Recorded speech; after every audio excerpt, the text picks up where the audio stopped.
గవ్వంట పోయే దానయ్యకు అదృష్టం పడితే అర్ధరాత్రి గొడుగు పట్టమన్నట్టున్నది టీడీపీ జనసేన లీడర్ల పని. ఇన్నొద్దులు సూక్తులు చెప్పి ఇప్పుడు కళ్ళు దాగిన కోతు లెక్క ఎగిరెగిరి పడుతున్నారు.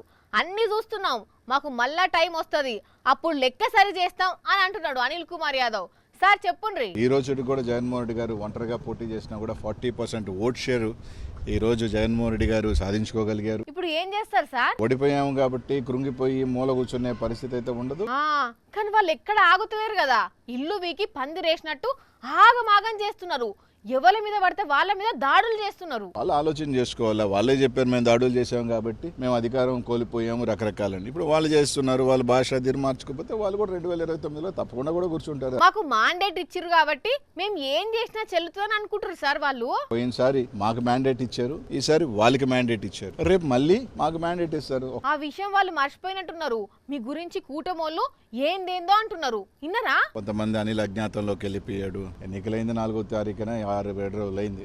దీని లోపలికి అడిగి బారిపోతాం. అయితే దేనికైనా రెడీ అంటారా? అన్నిటికీ సిద్ధపడే వాళ్ళమే ఉండాలి.